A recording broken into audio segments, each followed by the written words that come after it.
Welcome, everyone, to Click Moments and Passionate Pursuits The Unfolding, where intuitively guided conversations are followed with feral faith, enthusiasm, and joy, bringing new insights, inspiration, and perspectives along the way.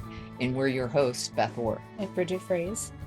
And today, you've probably noticed that we've been gone. If you have followed us, we have been out there doing all the things, and that's what we want to talk about. We talk a lot here about following your passionate pursuits, and in particular, those are typically something that comes from inspiration, comes from universal like drop-ins.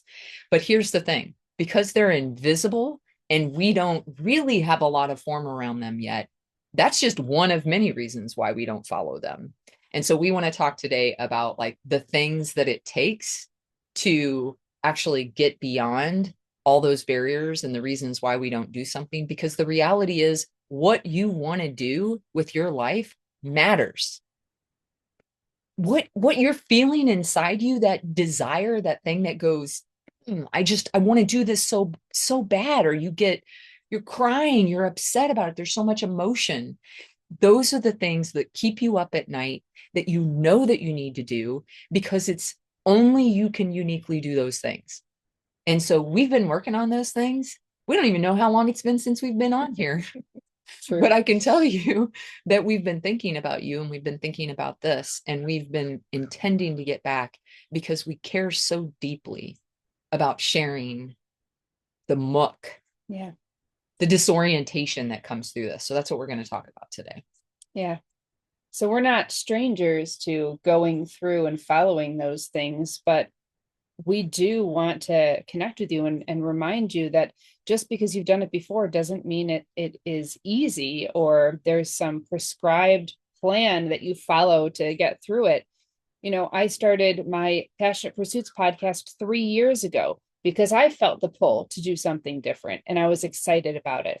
I wanted to bring people on who are going to be able to talk about what it was that helped them find their passions, how they followed through, what tools did they use, what methods did they use, who helped them, what were their resources, because it's so important to have other people to bring some different perspectives, because we all do things differently and we all have different passions and it looks very different. The process looks very different for each one of us. And then how do they achieve some longevity with that? Yeah. And so now we're kind of looking back very fresh, still in this big change. And we wanted to come back and talk to you about what does that look like for us, and what can you take away from that to do something different and exciting for yourself? Yeah. And for me, it's really important to start with understanding things. Like I cannot push myself to move forward with something before I have some basic understanding of what I'm moving towards, right? So if there is fear, then I will start saying, what am I afraid of? And is this true? Is it even something to be afraid of? And if it is true, and there is some basic like knowledge that says, oh, yep, there is a couple of things to be concerned about, then how can I prepare for if I actually did face those things? Because 98% of the time, we're not going to face the things. Yeah. But in that 2% of times that I actually do face it, then I just want to know that I have as much information as possible so that I can be successful when I run up against those things. And the more danger there is, like actual physical danger, then I want to plan for that. So I'm just going to give an example. When I was going on a trip overseas in 2019, I was like, I'm a single woman. I'm going to be traveling by myself for 7 weeks. And, what if something happens? And I was like, well, it's very unlikely, but if something did happen, I just want a chance. And so I took a personal self-defense class where I actually learned, like, given these 10 situations that may happen to you, what would you do? And I learned what to do. That was all I needed. I was like, a valid concern that likely will not happen, but I'm prepared if it does. And then I felt peaceful with it. I'm not going to not do it. I am going to go. So I've done as much as I can at this point to address the very legitimate fears. But now that I understand that's just me as a biological species having very normal reactions to potential harm that some part of me knew was there, then I just addressed it. That Mm, part of me that knew that there was potential harm just wanted somebody to say, hey, I hear you. It's legit. What would you do about it if yeah. it actually came up? And then once I addressed it, it was like, okay, all right, yeah, I want to go on the trip too. Your Yeah. ego actually likes a good time. So it doesn't want to not go, but it does want to know that if we are going to go, that we're as safe as possible. I think Right. it's such a really important thing to remember when we have these things come up that we get excited about. Fear often kills them before we even start them because we think if this is something I'm really passionate about, if I heard from the universe and this is a call, then I shouldn't feel fear, right? Because Right. it's for me. And so we feel fear and we think, oh, maybe that's a stop sign and I'm not supposed to go this direction. What if the lesson is number one, you feel fear and you address it and you say, hey, that's valid. What Yeah. can I do to make you feel better about that? Like you treat yourself as if you're another person. What can I do to help soothe that a little bit and give you some tools so that you can work through it in the off chance that something does happen? And most of the time, it doesn't. Yeah. It's like, in the field, we used to talk about people with multiple personalities, and it was a bad thing. Right? So we're not talking about personalities that are outside of you, but we do all have different versions of ourselves Sure. that have different needs. Yeah. And so if some part of me, like this biological part of me, has a need, then I want to address that. It is something to focus on and not ignore, because here's the thing, when we steep it down, we just like push it, push it. Nope, I don't want to feel that. We won't act on it. Or if we Yeah. do act on it, it presents so much anxiety Mm, and discomfort in the uncertainty that we can't continue to sustain moving forward. mhm. So if we address it, it's like that part of us, that's the quickest way to bring it along, Yeah. is by just saying, okay, fine. What's the story you're telling yourself? What is it that you believe? Oh, you believe this, that there's going to be some sort of harm that you're unprepared for, and you're by yourself and you don't have anybody to help you. Okay, that seems reasonable. Let's go ahead and address that. That's actually a thing, but Mm, it's very unlikely. Right. So I actually get real facts in there. I don't say that's not going to happen. Well, some part of me knows that it could. So why don't we just address it and say, well, what are the chances? 98% sure it's not going to happen, probably even higher. Right. And so knowing that, I can actually get myself to protect myself in the very small chance that it could. mhm. Right. And I wrap my head around, well, I know I'm going to do this.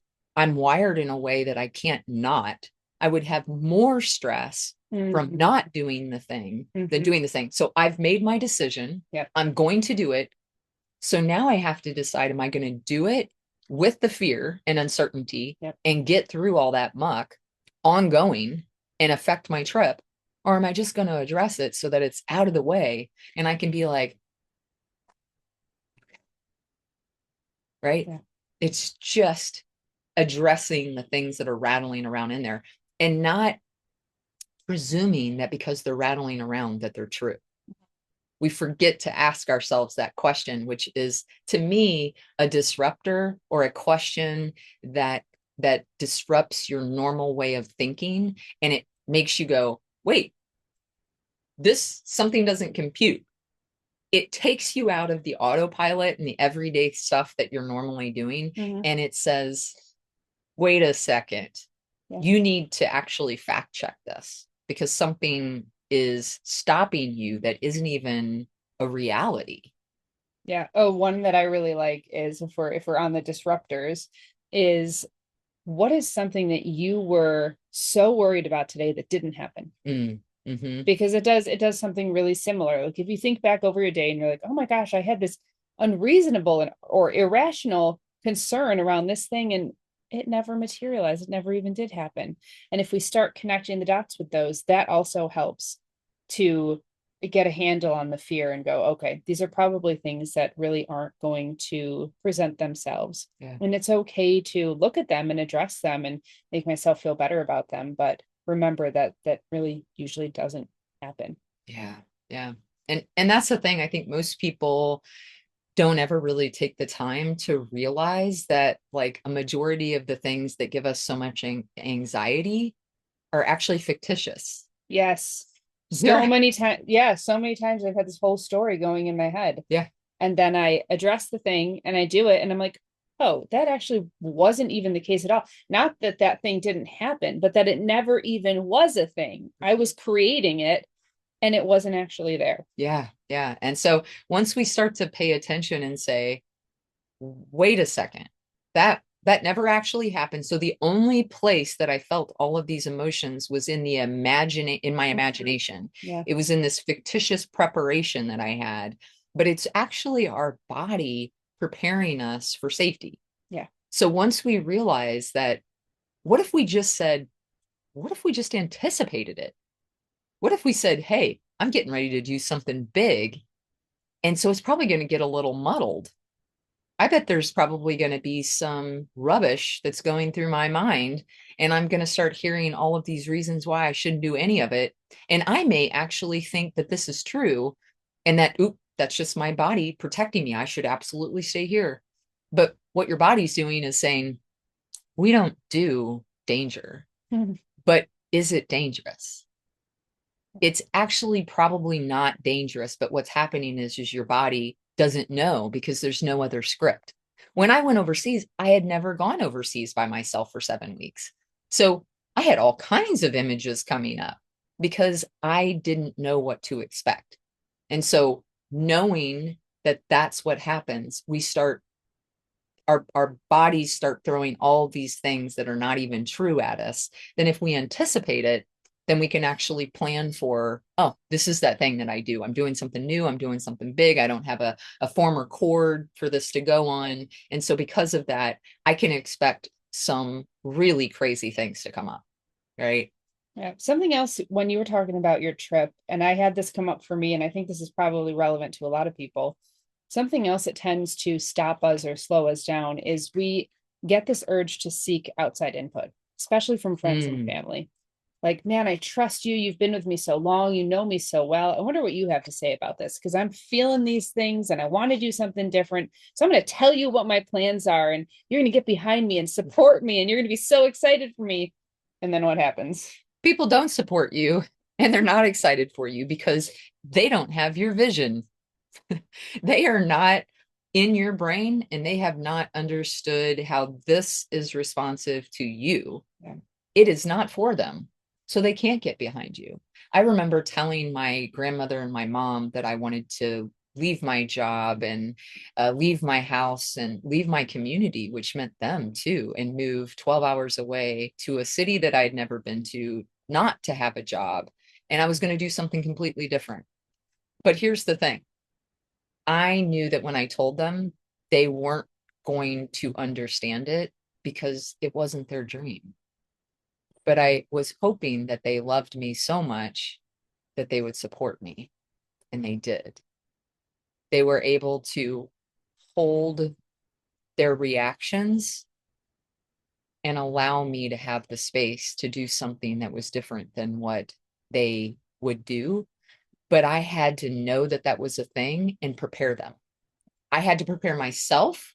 And then I had to say to them, hey, I'm going to tell you something that's going to probably disrupt you. It's going to be something that's hard for you to hear, but I just need you to listen. Yeah. I just need you to support me because I'm scared. Right.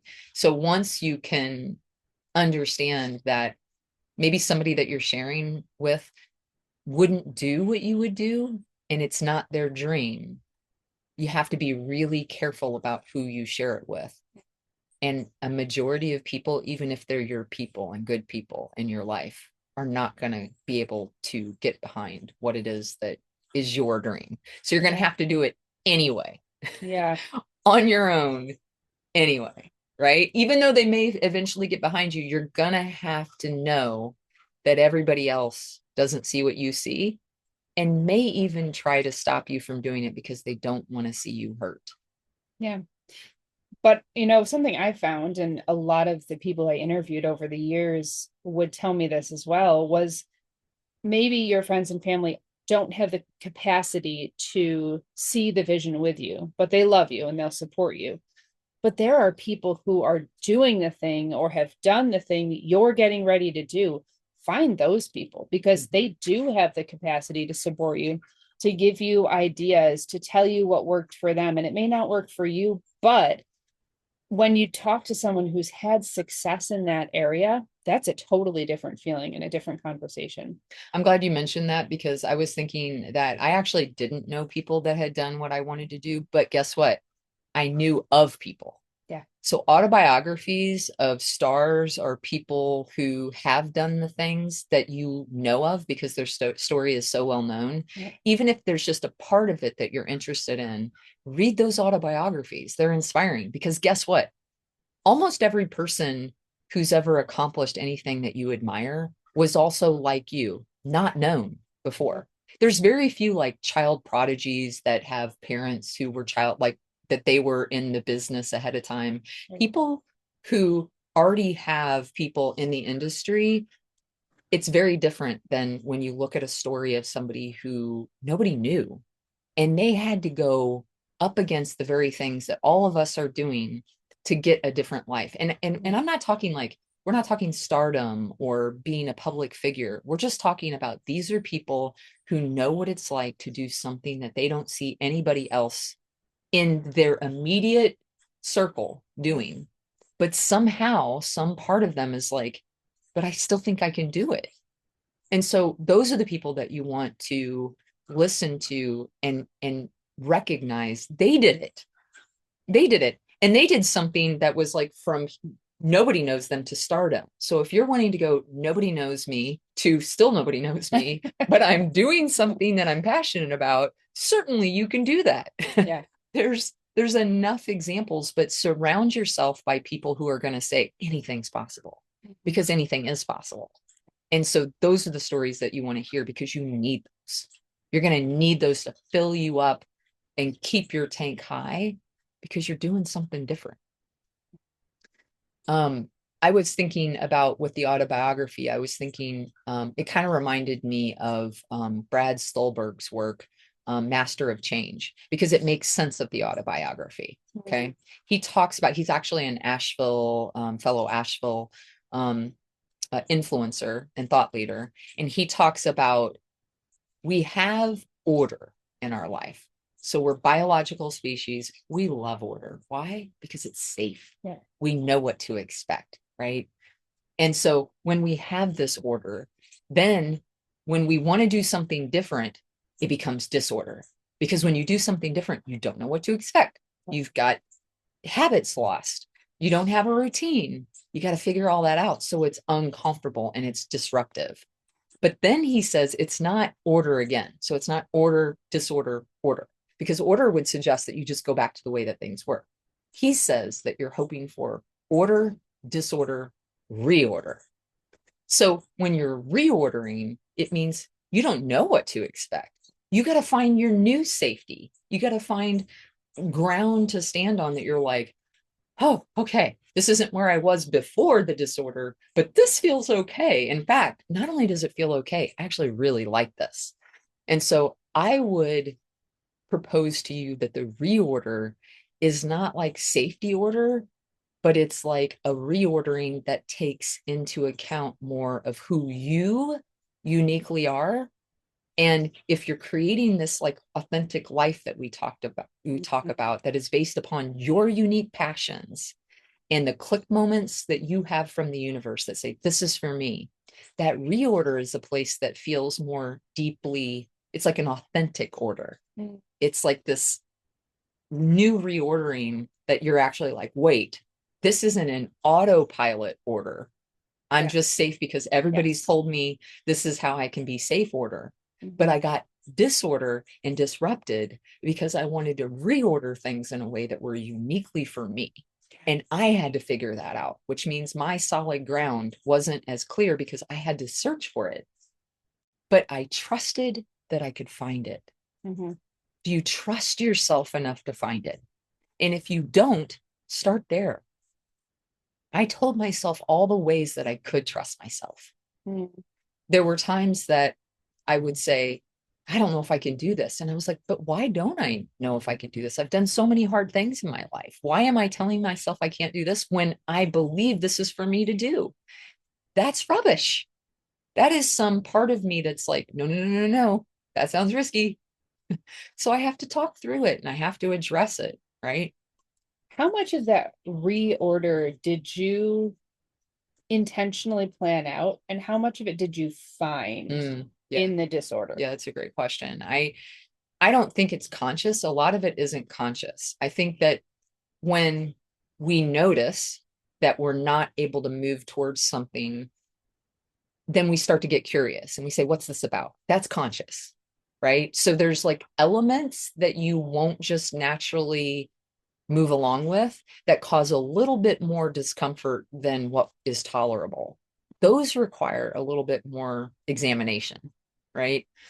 But when you're reordering and you actually love the life that you're creating, when you're doing something that you're like, oh my God, I'm having so much fun and I'm enjoying what I'm creating so much that the reorder doesn't feel like order. Like the old order was like, I'm uncomfortable. I feel unsafe. So how do I find like this job that makes me okay? And I've got enough money. And there's this tension and anxiety to it. And we talk about how energy, the energy of excitement and anxiety is actually from a frequency perspective the same, but our mind tells us the difference. It's like in the order, it's like we feel that way, but in the reorder, even though it's really order, it's a reorder that is so exciting that it Mm, doesn't present the same anxiety. Like mm. it's anxiety because we're doing what we have to do for survival. But when you reorder and you're actually creating a life that you love and you're following your joy, then that reorder feels different. It feels exciting versus anxiety producing once you understand that that's a thing. If you don't understand it, then you will jump back to what you did because it's so you don't have the tolerance for it. It I described it as dissonance. It felt dissonant to me. In my body, it actually felt dissonant. It felt like grinding gears instead of things working together. And I couldn't stay in that. It was uncomfortable.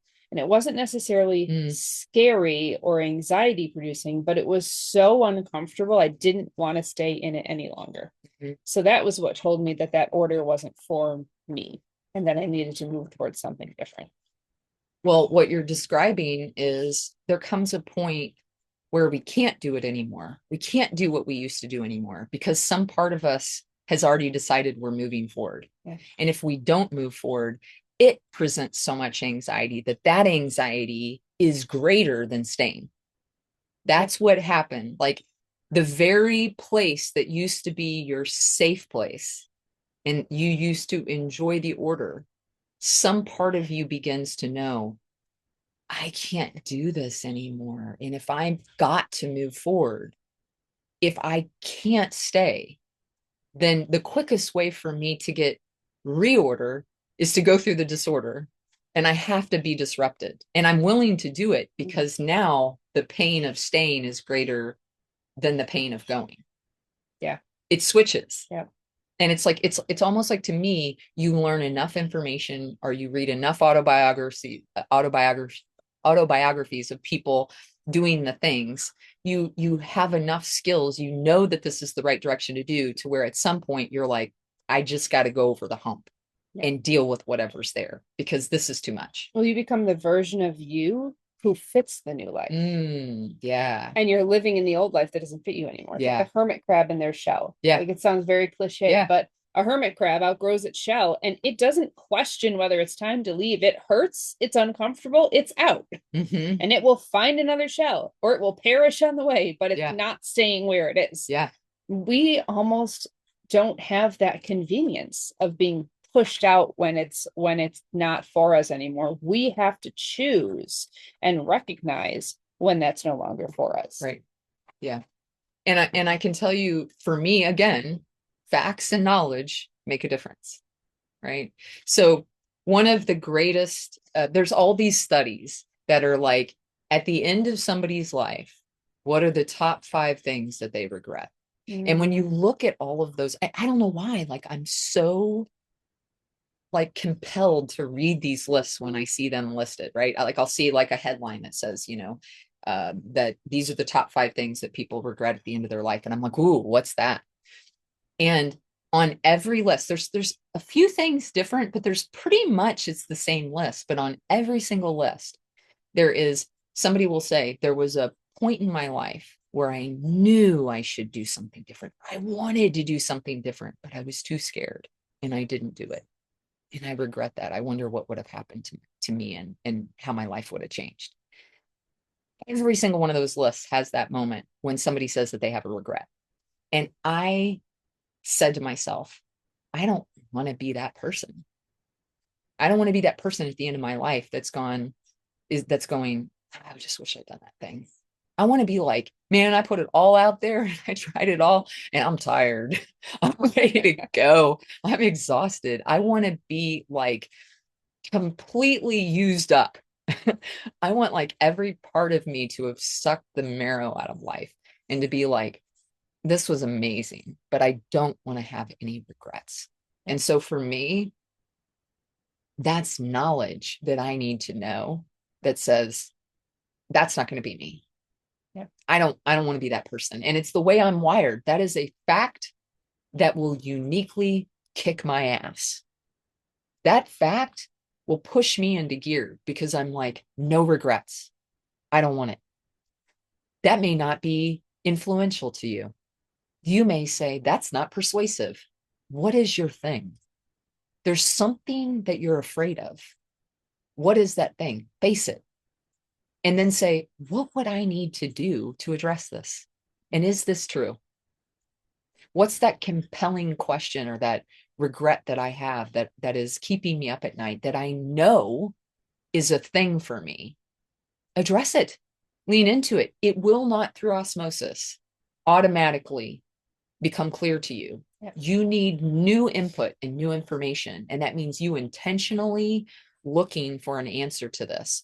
And that can be through, like you said, conversations with other people that you know in your life and interviewing them, doing like reading autobiographies and seeing what other people, you'll be like, if you choose an autobiography and you actually read it, I guarantee you'll find some statement that somebody says, and you may have read that whole book and you'll be like, that one statement, man, was that like gold to me. Read it, listen to it. If you're driving an hour every day, put it an audible on. But when you say, I don't have enough time or whatever comes up for you, that is just the part of you that wants to keep you safe, trying to tell you things to keep you safe. And you have to override that. You've got to override it. And I'm so passionate about this because I'm living that life. Yeah. I know what it's like to be suffering in a life that is not yours anymore. And it Yeah. was at one point. You loved it. It's like I describe it to people like it's, oh my God. Wait, this is a slight adjustment. This is an upgrade to okay, this is great. It's like the guy that was like the football star in high school. And he was like the jock that everybody was like, that guy. And he graduates from high school and you see him 20 years later and he's still wearing the same jacket and he's talking about the good old days and he's wishing that he had it and he's still remembering that. He's living in that old life. He never got beyond it and said, wait, that was amazing. That was a launch pad. I had everything. I can still keep it going. But instead of the reorder, he's trying to put the same rhetoric, the same previous order. But there was disorder because he graduated. And now he wants the same order to be there. When in actuality, what can you learn from what it is that you had? And how can you bring this forward into your new life to where you can keep that going? Mm-hmm. Right. Mm-hmm. But it's like that stunted, like when we stay, it's just the same as that. When we keep doing what we've always done, imagine yourself being like 20 years later, you're still doing the same thing that you were doing in high school. And you're like, wait, I've grown in so many other ways. Why am I not changing in this way? Just ask the question to yourself. And when you ask that question, even if it's to yourself or into the ethers, say it out loud and watch either what comes in from the outside or some part of you already knows the answer. And then just be willing to take the next right step. Just one step. It's like Going to college, what's the one class you need to do this semester? What's the classes you need to do? You don't have to take all 4 years at once. Just take the next class. Just take them, because it's going to lead you to the next class and the next class and the next class. And you have an advisor to tell you the way. Sometimes you need trusted other people to guide you. That's what the interviews are for. That's what a community is for. I've certainly learned from our community that we have that they've actually helped me, I'm sure, as much as I've helped them. Oh yeah, especially through this past few months, weeks. Yeah, Yeah. absolutely. Because when you hear other people going, yeah, me too, I felt like that too, you're like, oh, okay, so I can keep going forward. It's just what we do. We, human beings, I'm just a human being going through it. But if we're on our own, we get locked into our mind, what our mind tells us. And sometimes it's just not true. Yeah. I'd love to hear. We really do enjoy interaction with people who listen. And so I would love to hear, what pinged you in this episode? What do you feel like your next right step is? What do you need to take that next right step?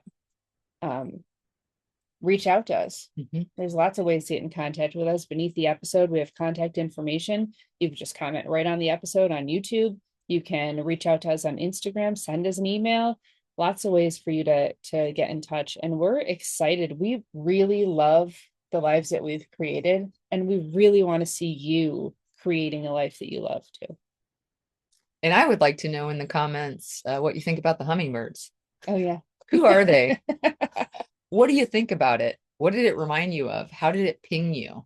And I'm being serious because if it's important to us, which it is, then it's important to you. And I'm just curious how, when we connect with each other, if you're here right now, that hummingbird's for you just as much as it is for us. So if you don't even comment, I hope that you ask yourself that question, because it's for you in some beautiful way. Thank you to Asheville artist Melissa Moss for our cover art. And thank you to Cloud Cult for our intro and outro music from their song, There's So Much Energy in Us. You can learn more about both of them at melissamossart.com and cloudcult.com. Go find out. We love them. They're fantastic. And thank you for listening, friends. And until next time, peace, love, and light.